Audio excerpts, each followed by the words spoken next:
감사합니다. 중심부 정연주 자매입니다. 순에서 말씀 섬김이 한번 못 해보았고 교회 온 지 20년이 넘었지만 대집회에서도 간증을 한 번도 해본 적이 없으며 누구 앞에 서는 것이 너무나 힘든 사람이지만 제게 온 은혜가 전적으로 하나님께로부터 온 것이기에 거부할 수 없는 것으로 알고 이 자리에 섰습니다. 자리를 깔아놓으면 머리가 하얗게 되면 어쩌나 하는 두려움이 있지만 제 본대로만 말씀드리겠습니다. 일단 제가 교회에 온 역사를 간단히 좀 말씀드리겠습니다. 제 교회 생활의 시작은 2002년 3월 이현숙 언니가 우리 학교에 부임하면서부터 제 옆반 담임이 되고 나서 시작되었습니다. 저는 그때 너무 안 되는 사람이었기에 사람이 되어보겠다는 일념 하나로 종교 생활을 열심히 하고 있었고 새벽 기도를 다니느라 아이들은 어리고 남편은 밖으로 돌아 지각이 잦았고 현숙 언니는 언니대로 주말 부부에 입이 짧은 아이들을 거두느라 지각이 잦아 둘이 함께 교감선생님께 불려가게 되었습니다. 교감선생님 앞에서 언니는 언니의 사정을 얘기하니 이해하셨지만 저는 아무 이유를 대지 못하여 찍힌 사람이 되었습니다. 둘이서 교무실에 올라오는 길에 언니가 왜 지각을 하느냐고 물었습니다. 저는 사람이 되어보려고 새벽 기도를 다닌다고 했고 다른 사람들은 새벽 기도 안 다녀도 사람 도리 하고 사는 것 같은데 라고 하니 그때 언니가 저의 가난함을 알고 복음을 전해야겠다고 마음먹었다고 합니다. 그리고 얼마 뒤 겨울 방학이 되었는데 컴퓨터 연수가 약 1주간 있었는데 언니랑 함께 연수를 다니면서 틈만 나면 언니는 교회 얘기를 했습니다. 자기 교회는 저 사람처럼 살면 되겠구나 하는 사람이 많다는 등 자기 교회에 다니면 정상적인 사람이 된다, 자기들은 강을 건넌 사람들이다 등등의 말을 듣고 모두가 내게는 없는 말이었습니다. 세상을 살면서 막연히 하나님이 어디에 계실 텐데 라고 생각했지만 찾지 못했고 정상적인 사람이 된다는 말을 듣는 순간 뭔가 모를 소망이 생기는 것 같았고 자기들은 강을 건넜다고 하는데 그러면 나는 강을 건너지 못한 사람이라는 말을 듣는데도 다른 생각이 들지 않고 소망이 생겼습니다. 그래서 제가 선생님 교회에 가면 나도 선생님처럼 행복하고 자유로운 사람이 되겠냐고 물으니 당연하다고 대답했습니다. 그래서 바로 제가 다니는 교회 사모님을 만나 이제 이 교회에 가야겠다고 말씀드리고 바로 언니를 따라 송현동 교회에 갔습니다.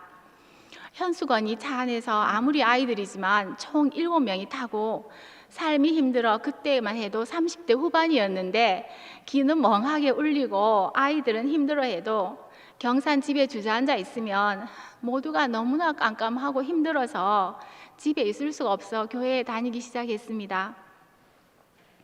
교회에 처음 가서 들은 목사님의 말씀은 도덕적인 의가 아니다 이런 주제인 것 같았는데 뭔가 가볍고 종교에서 듣던 설교하고는 다른 느낌이 있었지만 어렵고 그 다음 말은 그렇게 잘 들리지가 않았습니다. 그렇지만 그런 것을 따질 때가 아니고 살아야겠기 때문에 계속 교회에는 나왔습니다. 현숙 언니는 부산으로 가고 저는 남편이 1년 먼저 가 있는 문경으로 발령을 받아 가게 되었고 거기서 문경교회의 연숙 언니와 성순 오빠를 만나 한없는 사랑을 받고 교회를 누렸습니다. 대충 대구교회의 역사는 이까지 말씀드리고 본격적으로 저를 말씀드리자면 저는 평생 엄마와 관계가 안 되는 사람이었습니다. 옛날 다 살기 어려웠고 힘들었기 때문에 그럴 수 없다는 말 가지고는 도저히 해석이 되지 않았습니다. 아주 이제 이런 얘기를 하면 이제 조금 이렇게 이제 누가 될까라고 생각했지만 제가 순에서 한없이 얘기했는 거기 때문에 말씀드려도 될 것 같습니다. 아주 어렸을 때는 고아원에 살면 밥은 주고 부모님이 싸우는 모습은 안 봐도 될 텐데 그런 생각을 했고 대학 4년을 다니면서 단 한 번도 밥을 먹었냐 자비는 있냐고도 묻지 않으셨는데 직장 생활을 하게 되니 이제 생계가 해결되었다고 좋아하셨습니다. 제가 가창에 온 지 6년째이지만 단 한 번도 전화를 하지 않으셨습니다. 엄마의 모습은 전혀 보이지 않고 사랑은커녕 날마다 생각해도 이해가 되지 않아 57년이 되도록 저를 방황하게 하시는 분이셨습니다. 그나마 가창에 와서 엄마를 보지 않으면 마음도 안정을 찾아갔지만 컵에 구정물을 담아 놓아서 이렇게 가라앉을 때는 위에가 맑은 물이잖아요. 조금만 흔들리면 이렇게 휙 흔들려서 모두가 구정물이 되는 그런 것 같은 것이 저의 마음 상태였습니다. 엄마가 죽어도 내게 연락하지 말라는 말을 내던지고 가창으로 올 때 제가 속해 있는 세상, 시대, 친정 모두를 끊고 올 수밖에 없었습니다. 이때를 생각하면 아브라함이 본토 친척 아비집을 떠나 내가 지시할 땅으로 간 것 같은 생각이 들었습니다. 모든 게, 세상 모든 게 끊어졌었습니다. 가창에서 생활은 많이 안정이 되었습니다. 본격적인 분노나 원망을 수시로 표현하는 일도 줄어들었지만 뭔가 빠져 있다는 생각, 저도 모르는 무엇. 제가 교사인데 청도로 출퇴근을 하는 일이 힘이 들고 돈 버는 일에 제 일생을 다 허비하는 것이 무의미하게 느껴져서 얼마 전 명퇴를 결심하고 제가 실비보험이 없어서 이제 그래도 병이 있으면 고치고 퇴직을 해야겠다는 생각이 들었습니다. 그런데 어느 날 거울을 봤는데 양쪽 가슴 모양이 다르더라고요. 그 한쪽이 약간 찝힌 듯이 일그러져 있었습니다. 이때까지 저를 이제 이렇게, 그래서 아무래도 이상하다 해서 명퇴 신청일은 다가오니까 급히 병원에 갔습니다. 그런데 이제 청천벽력 같은 이제 암이라고 이제 진단이 내려졌습니다. 무섭고 두려웠지만 의사 선생님의 최후 설명까지 하는데 어쩔 수 없는 상황이었습니다. 앞에 너무 길어하는 것 같아서.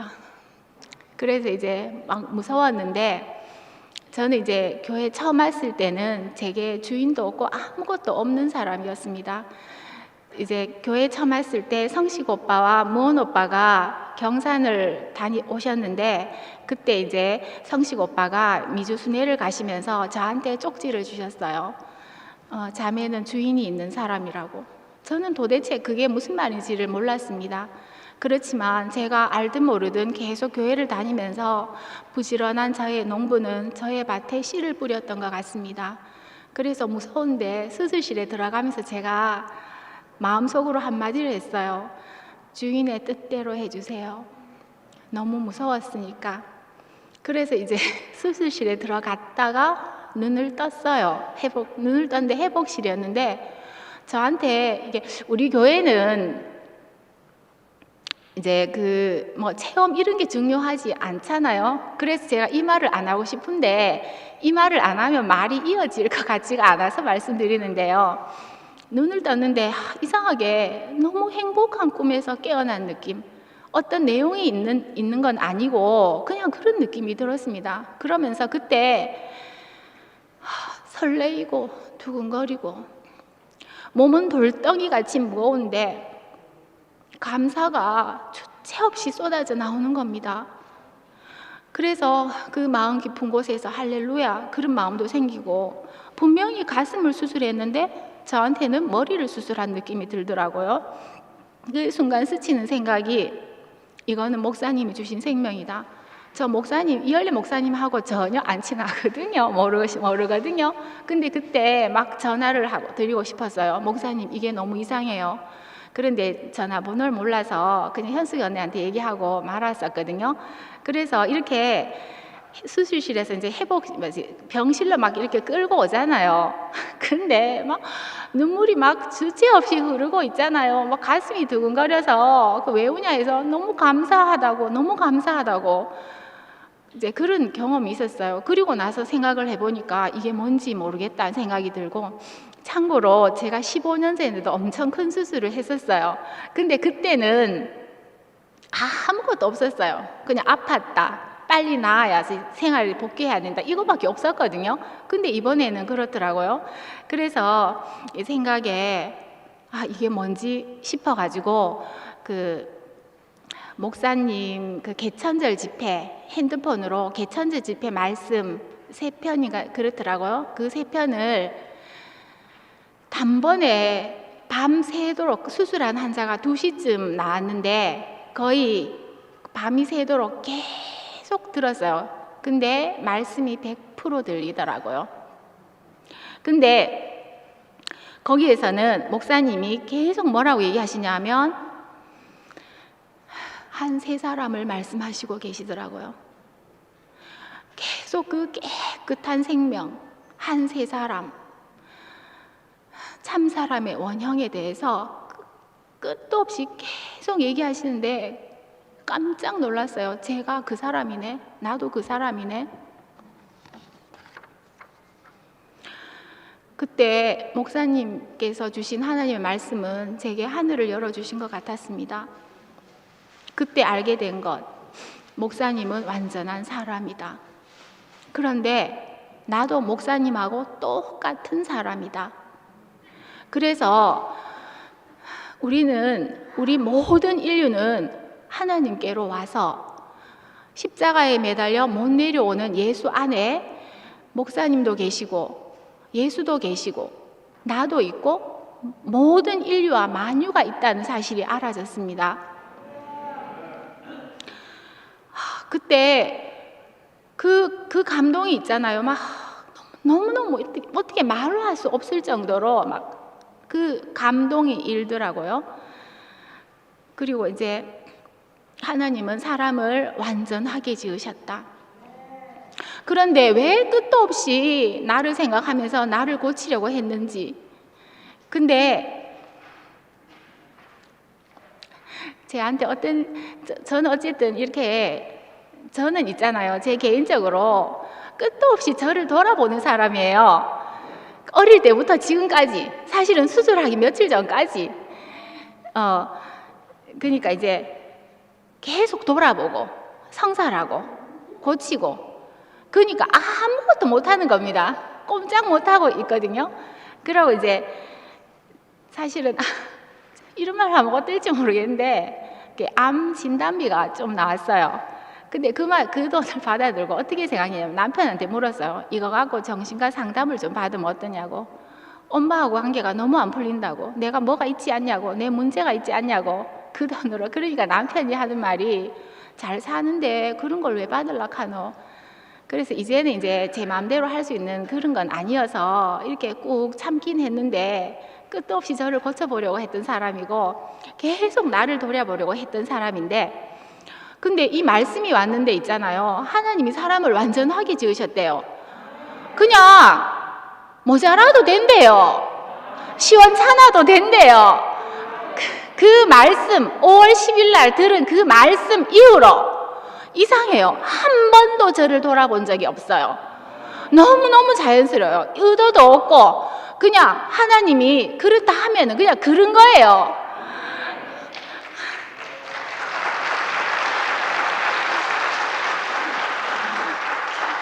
근데 제가 목사님 말씀을 들으면서 목사님도 그러셨다고 하더라고요. 고쳐보고 싶었다고. 그 똑같잖아요, 저랑. 그래서 이제 근데 그러면서 이제 그 목사님 말씀을 쭉 들으면서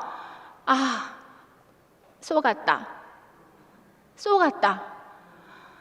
사탄이 어떤 멀리에서 어떤 세력으로 형성하고 있는 게 아니라 그건 잘 모르겠어요. 그건 잘 몰라요. 근데 말씀을 듣고 눈을 떠보니까 저는 다른 세계예요. 그러면 그 쏘가는 거죠. 이때까지 살았던 세계에서 저는 완전히 쏘가는 거예요. 근데 제가 그 사탄의 실체를 알았잖아요. 너무너무 이상했어요, 진짜로.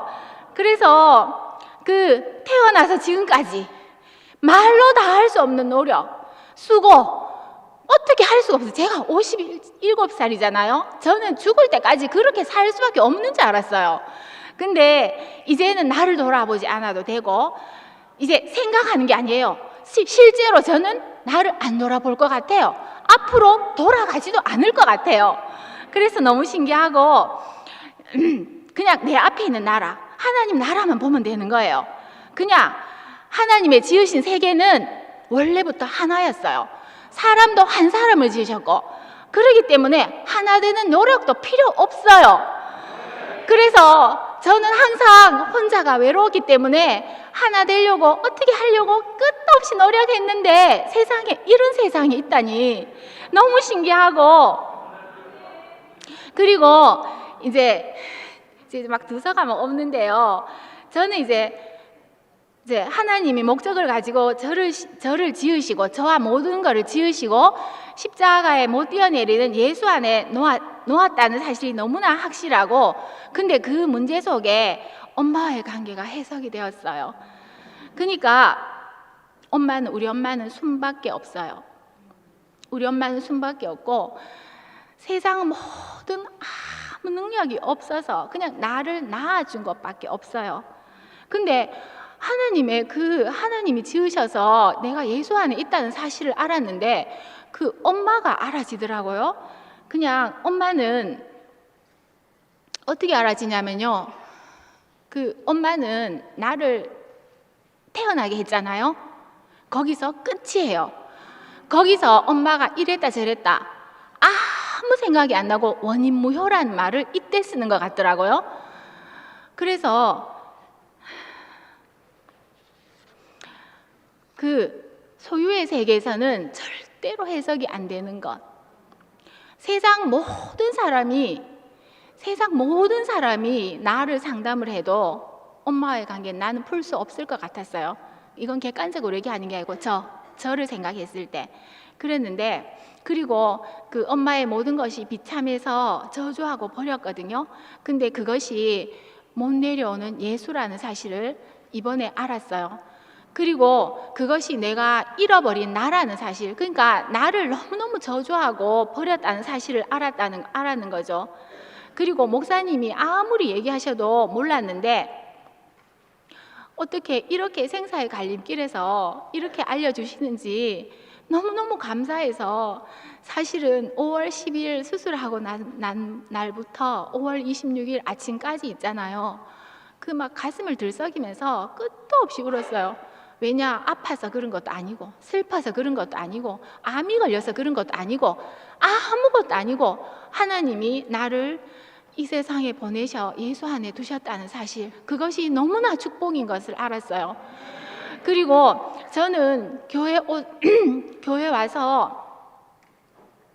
와서 그 문경교회에서 연숙 언니와 성준 오빠 문경교회에 끝없는 보살핌을 받았고, 제가 이렇게 엄마의 사랑을 못 받는 걸 알고 연숙 언니가 대표적으로 저를 너무너무 많이 사랑해 줬는데도 불구하고, 그리고 교회 오면은 문경에서 제가 항상 살 길이 없는 사람이라 생각해가지고 문경에서 오면은요, 보순 언니부터 시작해서 영숙이부터 해서 말할 수 없는 사람들이 저를 재워주고 먹여주고 입혀주고 끝도 없이 보살핌을 해줬어요. 그런데도 돌아서면 이상하게 은혜가 없고 만족이 없더라고요.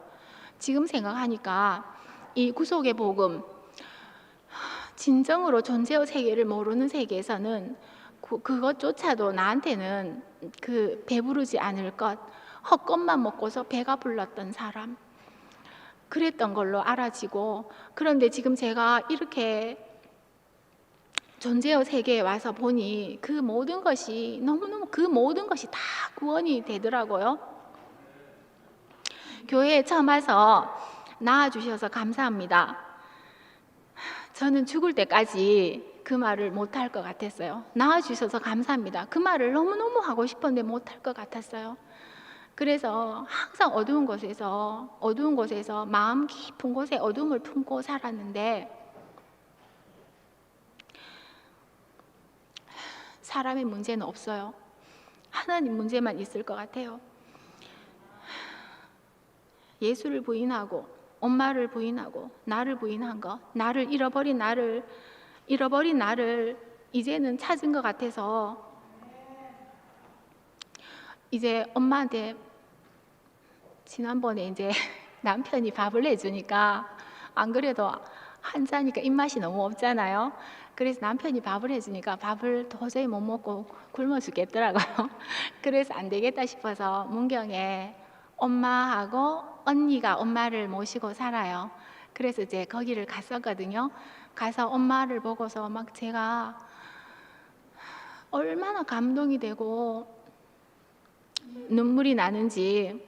그래서 엄마 보고 엄마 너무너무 고마워. 그러니까 엄마가 뭐 고맙게 한 게 없는데 뭐가 고맙냐 묻더라고요.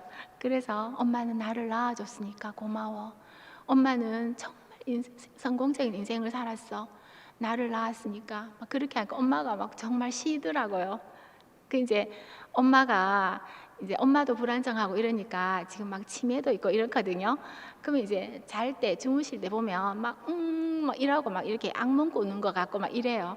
근데 이제 엄마가 막 굉장히 쉬는 것 같고, 그래서 엄마가 잘 때도 제가 이렇게 쓰다듬어 주면서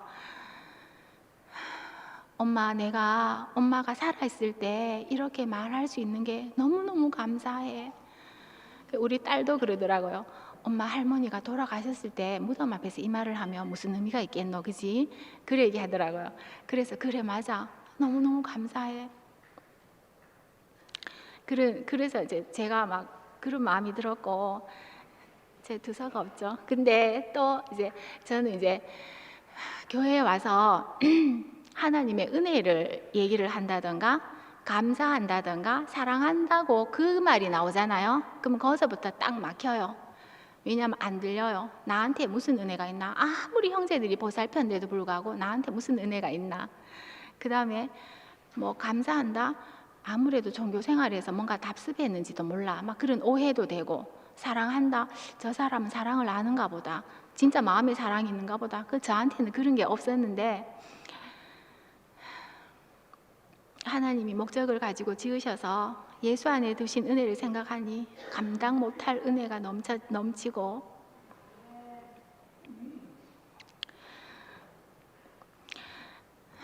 그 소심해서 사랑방엔 올리지 못하고 현수건이하고 병훈이에게 간증하면서 감사를 표하고 이렇게 하여튼 그랬었거든요.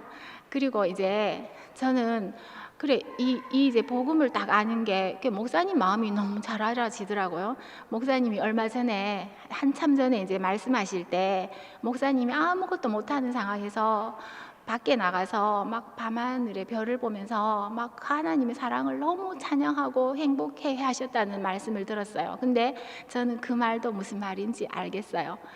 그리고 옛날에 박기민 오빠가 돌아가시면서도 목사님 오시니까 이렇게 하셨다 했는데 저는 그 말이 도저히 이해가 안 되는데 그게 무슨 말인지 알겠고, 옥현이 오빠가 이렇게 막 자율신경이 실조돼서 막 땀방울 흘리면서도 이게 어떤 형제들이 와서 교제를 하면은 막 몸을 들썩이면서 제 인생이 너무 복되다 했던 말도 다 알겠고 너무 신기하더라고요.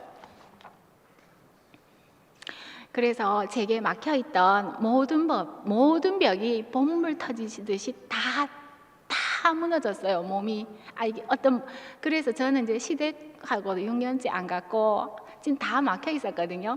근데 제가 아프다고 하니까 그 선량하신 우리 시댁 식구들은 저희 남편에게 돈을 보내주더라고요. 근데 1초도 망설임 없이 제가 다 전화했어요. 아가씨, 제가 잘한 게 없는데 이렇게 많은 돈을 보내주냐고. 그러니까 우리 이제 아주버님이 제가 몇 번이나 그 얘기를 하니까 아유, 사는 게 다 그래요? 하면서 빨리 나아요 막 이러더라고요. 그러고 친정 식구들 제가 어떤 사람이냐면 제가 이제 퇴직이 가까우니까 나이가 많잖아요. 나이가 많으니까 교장선생님하고 나이 차이가 이제 5살밖에 안 나요. 그러니까 제가 조금 컸는 거죠. 그 이제 교장선생님이 제가 뭐 안 해도 되실 어떤 말씀을 내 상식에 하시잖아요. 대답을 안 했어요. 교장선생님 하시면 대답 안 하고 막 그랬었거든요. 근데 그게 이제 마음이 계속 생각이 나더라고요. 그래서 교장선생님께도 전화 드려서 교장선생님, 제가 보이지 않는 하나님을 안다고 하면서 앞에 건의이신 교장선생님에 순종하지 못해서 너무 죄송하다고 그래 얘기하니까 교장선생님이 괜찮다고 치료에만 전념하라고. 그러니까 이제 이 복음이 오니까 주제 파악이 되고 내가 왜 그렇게 살았나 싶은 생각이 들어서 너무 감사하고, 그 하나님의 말씀은 하나님은 하나님 되게 하시고 나를 새로운 피조물의 자리에 놓았습니다. 지금 생각하니 내가 왜 그렇게 살았나, 왜 그렇게 살았나, 어쩔 수 없이. 그렇지만 사탄에게 속았다. 모든 것이 뒤죽박죽. 그렇지만 이제는 달라졌어요. 말씀을 들으며 하나님, 목사님 말씀을 들으니까 어떤 마음이 드냐 하면, 저는 분명히 사람의 아들이잖아요. 근데 하나님의 아들이라는 막 확신이 생겨요. 그래서 인생의 가치가 이런 거구나. 인생의 가치가 이런 거구나. 엄마에게 찬양과 감사를 드리고 위대한 인생을 사셨다고 인정하고, 나를 교회에 데려온 한수건이 하나님 나라에 너무너무 귀한 일을 했고 사탄에게 유린되고 너무나 약해서 끌려간 인생을 언니는 되찾아왔어요. 저에게. 옛날에 목사님의 복음은 처음에는 교화목이 되는 거였어요. 저는 그렇게 안 되겠더라고요. 아무리 들어도 안 되고. 그렇지만 구속의 복음은 저를 여기서 바로 이렇게 바로 옮기셨어요.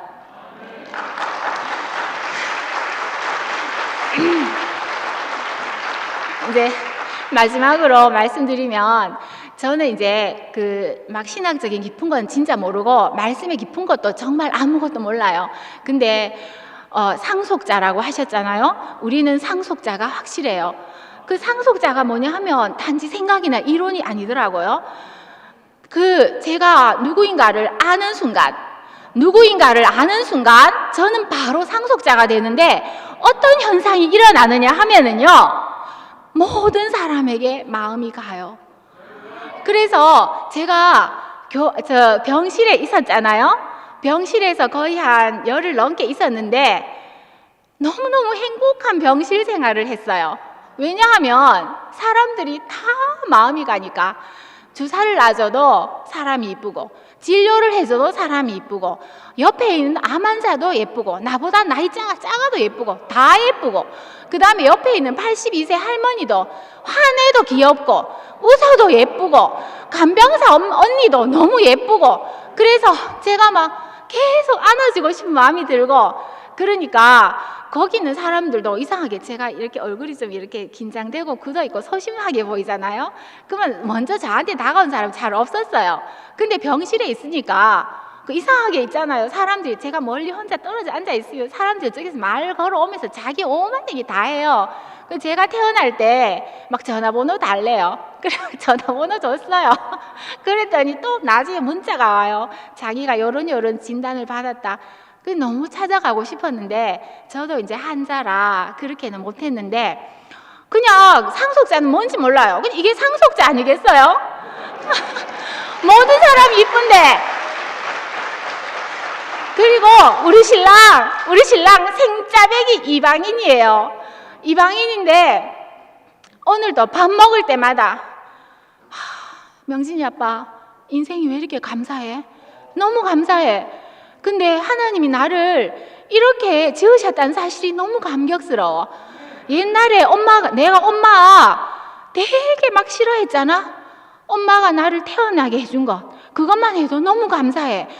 명진이 아빠 내가 진짜 이상하지? 그러고 아침마다 울다가 이제 어제 아랫게부터는 눈 뜨면은 신랑이 이제 제가 아프니까 자기가 밥을 해요. 그러면 저는요 혼자서 계속 찬양 집회를 해요. 혼자서. 그럼 앉아가지고 있잖아요. 제가 노래 중에 노래 121번에 이토록 비천한 나에게 주님이 찾아오셨네 해서 1, 2, 3절 끝까지 제예요. 세상에서 버려진 나를, 정말 세상에서 버려졌어요. 저는 너무 약해서 있잖아요. 현숙 언니가 나를 이래 붙잡고 교회에 오면 오잖아요. 세상에서요 나를 유린하면 막 유린당해요. 막 짓밟히고 그럴 수밖에 없는 사람이에요. 그런데 그래서 나는 세상에 버려진 사람이에요. 세상에 버려진 나를 주님이 찾아오셨어요. 너무 신기하고 너무 감사하고, 나는 끝도 없이 하나님을 찾아가느라고 노력을 했는데 노력하는 세계는 이제 끝이 났어요. 그래서 목사님이 말하신 이 복음, 구속의 복음, 하나님이 나를 찾아오신 이 복음, 노력하지 않아도 되고 5월 10일 이전까지는 끝도 없이 나를 고치려고 암 진단비 가지고 정신과 가려던 사람, 말이 안 되지 않나요? 저는 지금 여기서도 이렇게 말할지 몰라요. 너무 흥분되고 사람은 완전해요. 썩을 필요 없어요. 너무너무 신기해요. 너무너무 신기해요, 진짜. 첫째, 우리 엄마가 나를 낳아서 너무 감사하고, 둘째, 우리 현숙 언니가 나를 교회에 데려와서 너무 감사하고, 셋째, 목사님이 구속의 복음으로 나를 완전한 새 사람, 새로운 피조물, 그리스도 안에 있는 새로운 피조물로 조성하신 게 너무너무 감사해요.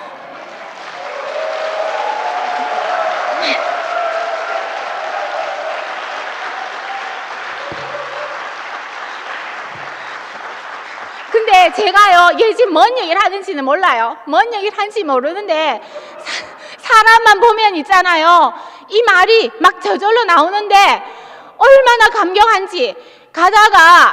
가다가도, 길 가다가도, 등산을 가다가도 목이 메어서 말을 못하겠어요. 하나님의 은혜, 나를 지으시는 은혜. 세상에 이런 줄 몰랐어요. 나는 이 세상에 이런 줄 몰랐어요, 진짜로. 그래서 이제 목사님이 저보고 말씀하라는데, 사실은 저는 목요 말씀도 말 못해요. 그래가지고 하락하면요, 병훈이한테 빼요. 못한다고. 그러면 누나 그 말을 해야 하는데, 저 밑에 간증해서 잠시 할게. 저는 그런 그릇이 진짜 소주잔도 아니고 요만한 잔인데 이거를 말로 다 표현할 수 없어서 막 온몸에 막 전율이 나고, 저를 알던 사람은 다 알아요. 제가 순분이 언니 알잖아요. 제가 있잖아요, 얼마나 소심하기 때문에. 알죠? 어디 교회에서 이래 보면 알잖아요. 딱 보면 알잖아요. 딱 보면 알잖아요. 저는 여기서 이렇게 말한다는 사실이 제가 생각해도 말이 되나? 제가 아무 계보도 없고 내 모든 사람 미치라니까요. 제가 할 수 있는 거 아무것도 없고. 저는 있잖아요, 수학 문제 조금 풀어가지고 돈벌이한 사람밖에 안 돼요. 아무것도 없는 사람인데 제가 이 하나님의 복음을 말할 수 있다는 사람, 그냥 예수 안에 있는 사람은 다 이렇게 사는 거예요, 저절로.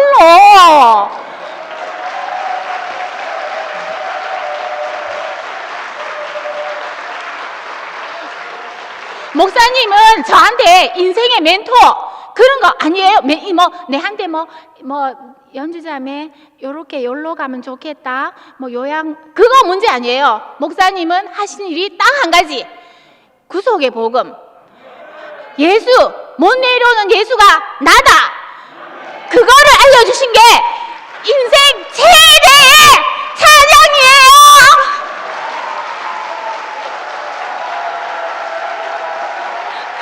감사합니다.